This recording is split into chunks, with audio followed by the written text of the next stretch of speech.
Peut-être que vous vous sentez béni, hein, mais moi, je sens qu'il y a une malédiction lourde qui pèse sur ma vie. I'm not okay. I'm not okay. Quand je vais vous raconter cette histoire-là, peut-être que vous allez comprendre. Avec les hommes, ça ne marche jamais. Mais la dernière, là, je suis vraiment tellement perplexe. Would you please sit down and listen to the story? Je dis ceci. J'ai 27 ans et je veux me marier. Dernièrement, j'ai eu une blessure amoureuse qui m'a laissée complètement pantoise, qui m'a laissée complètement en ruine. Et je me disais que je n'allais plus jamais me remettre.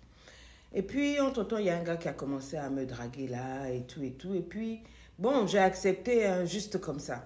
Entre-temps, il y a l'ami d'un ami qui vit dans une autre ville qui est descendu pour visiter mon ami. Et on a été manger au restaurant ensemble. Et puis, il y avait quelque chose, comme une sorte de petite connexion. Et la personne, on a causé, on a échangé les numéros. Plusieurs fois, la personne m'a appelé, m'a dit, ah, j'aimerais te voir tout et tout. Un jour, on est parti manger et boire un pot. Puis la personne m'a dit, moi, je sens qu'il y a une connexion. J'ai l'impression que tu es la femme de ma vie. Et moi, je dis, ah, moi aussi, j'ai cette impression-là. Mais bon, je suis avec quelqu'un. Lui aussi, il a dit, ah, il n'y a pas de souci. De toute façon, moi aussi, je suis avec quelqu'un. Donc, on laisse tomber l'affaire. Mais gardons le contact parce que tu es vraiment une belle personne et je t'aime bien en ami. D'accord, on a gardé les contacts et la personne est repartie. On s'appelait de temps en temps, gentiment, mignonnement.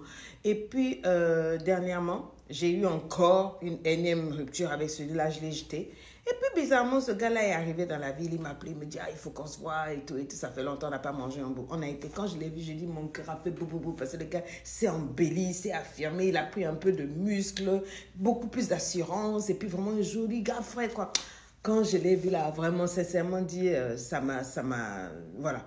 Et puis on a causé, puis il m'a dit qu'il n'était plus en couple, moi non plus et tout et tout. Et puis ce jour-là, c'était tellement intéressant la conversation. Ça finit par un knacking propre et sérieux au niveau de l'hôtel. Le lendemain, il est reparti. Après, il a dit, ah, mais il aimerait bien qu'on se voit un peu plus tôt et tout. Je lui ai dit, il n'y a pas de problème.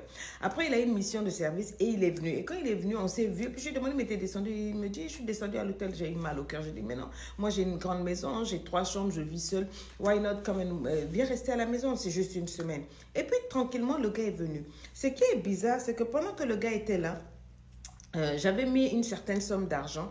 Moi, j'aime bien avoir du cash et puis mes cartes de crédit sur moi. Parce que je me dis, il peut avoir quelque chose, puis tu as besoin de payer par cash. Donc, j'ai mis le cash dans un de mes placards, là. Un endroit, bon, pas très caché, mais quelque part là où je dors, dans mon chevet de lit, caché entre un livre. Et c'était une somme de près de 150 000 francs CFA que j'avais mis là-bas. Donc, on a fait 2 jours. Et puis, un jour, je voulais faire une course. Donc, je me suis dit, ah oui, j'avais laissé de l'argent. Quand je suis partie pour retirer, j'ai vu qu'il ne restait que 75 000. Je me suis dit, mais attends, est-ce qu'il y a un problème dans ma tête? Mais c'est quand même bizarre et tout et tout. Et puis, j'ai commencé à chercher frénétiquement cet argent. Il était couché dans le lit. Après, il me dit que non. Oui, parce qu'après, il n'était plus dans l'autre chambre. Il dormait dans mon lit. Il m'a dit, qu'est-ce qu'il y a? J'ai dit, ah, mais j'avais mis de l'argent ici et tout et tout. Il a dit, c'est combien? Puis, j'ai dit, non, mais je cherchais tout. Il s'est levé. Il a pris 50 000. Il m'a donné. Quand il m'a donné 50 000, je suis allée, j'ai fait la course et après je suis allée, j'ai retiré l'argent et puis je ramène parce que je me suis dit c'est le début de la relation, il ne faut pas le gars va aller dire que moi je veux prendre son argent. Donc je suis venue et je lui ai remis l'argent. Il a dit non, tu peux garder, non, je lui ai remis. Mais j'étais intriguée, je me suis dit mais il y avait bien cet argent. Une deuxième fois donc, avant qu'il ne parte, j'ai pris une somme de 50 000 que j'ai mis sur le frigidaire. Et je faisais, je ne sais pas quoi, mon ménage et tout et tout. Et puis j'ai appelé la domestique, je voulais l'envoyer. Je vais pour mettre la main là-bas là. Il n'y avait que 10 000. Je me suis dit que, oh, moi, la domestique, là, depuis qu'elle est là, j'ai jamais perdu l'argent, j'ai jamais tout. Bon, je me suis dit, bon, ça doit être encore moi. Il est venu et tout, oh, tu as perdu l'argent et tout, et tout. J'ai dit, ouais, tout. Bref, au moment de partir, il a pris de l'argent dans sa main, c'était quoi, 30, 40 000, il a mis dans une enveloppe et puis il m'a donné. J'ai dit, non, non, il a dit, non, mais il faut prendre tout et tout. Donc, de temps en temps, il me dépannait comme ça. On s'est séparés. Et puis après, donc, la relation a beaucoup évolué. J'allais le voir de temps en temps, il venait me voir. Et chaque fois que je le voyais, je retrouvais qu'il y avait de l'argent qui se perdait dans mon portefeuille. Mais je n'ai pas voulu faire de lien. Ensuite, notre relation, après un tournant, il a voulu m'épouser. Donc, j'ai dit qu'il faut que tu rencontres ma famille. Il n'y a pas de souci. Sauf que moi, mon père était en Europe. Quand mon père est revenu, c'est là qu'il est venu à la maison. Et ce jour-là, je me rappelle qu'on était là, on causait. Et puis, à un moment, je suis allée me soulager dans les toilettes qui font face à la chambre de ma mère. Et en même temps, en passant, j'ai vu ma petite soeur était en train de gribouiller parce qu'il y avait une somme d'argent, près de 250 000 qui était là. Et je voyais la petite avec un crayon de couleur, était en train de griffonner sur un des billets. Et ma mère l'a même engueulé pour dire, mais tu peux pas faire ça et tout, et tout. Ma mère a gueulé, puis elle a ajouté l'argent, elle a rassemblé toutes les sommes, elle a déposé ça dans un autre endroit sur sa coiffeuse, bien sous un parfum. J'ai regardé ça. Donc, après, je me suis dit, bon, j'ai bien vu ça. Et je suis partie, je me suis soulagée, je suis descendue. Et à un moment, mon gars aussi voulait se soulager. Bon, il est parti rapidement. Il n'a même pas fait 2 minutes. Et après, il est venu. Après, on est parti.